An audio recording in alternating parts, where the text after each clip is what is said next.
এই নাও। আরে এখানে এটা কি রাইখে গেল ভাই?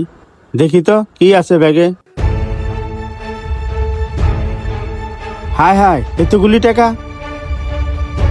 ভাই, এ ভাই, না, ভাইয়ের কাছে যাই আর টাকাগুলি দিয়ে আসি।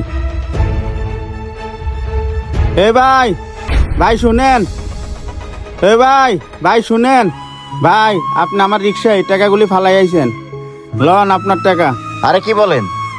হ্যাঁ, এগুলো তো আমারই টাকা ভাই। তাড়াহুড়া কিছুই মনে ছিল না, আপনার রিক্সায় টাকাগুলো ফালাই আসছি। ভাই আপনাকে অনেক ধন্যবাদ আমাকে টাকাগুলো ফিরিয়ে দেওয়ার জন্য। আপনার জায়গায় যদি অন্য কেউ টাকাগুলো পাইতো তাহলে আমাকে ফিরিয়ে দিত না। ঠিক আছে ভাই, থাকেন, আমি তাহলে আসি। আচ্ছা ঠিক আছে ভাই।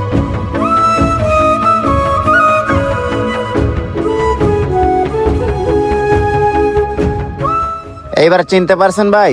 ওই দিন আপনি আমার অনেক বড় উপকার করছেন। হ্যাঁ ভাই, এখন চিনতে পারছি। ভাই আপনার যদি ওই দিন আমাকে 1 লাখ টাকা পায়া না দিতেন তাহলে আমার অনেক বড় ক্ষতি হয়ে যাইতো। ওই 1 লাখ টাকা আমি লোন তুলছিলাম আমার বোনের বিয়ের জন্য। ভাই ওই টাকাটা আপনি আমাকে ফিরিয়ে দিয়ে আমার অনেক বড় উপকার করলেন। সত্যি ভাই, আপনার মতো মানুষ হয় না। আপনার জায়গায় অন্য কেউ থাকলে এই টাকাগুলো আমাকে কখনোই দিত না।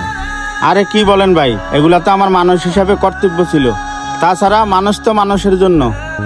আমি যে টাকাগুলি পাই আপনার হাতে তুলে দিতে পারছি, এটাই অনেক। আচ্ছা যাই হোক ভাই, আপনি যে 100 টাকার মুরগি নিতে আসছেন, এই 100 টাকার মুরগি তো কেউ দিবে না। একটা মুরগি ওজন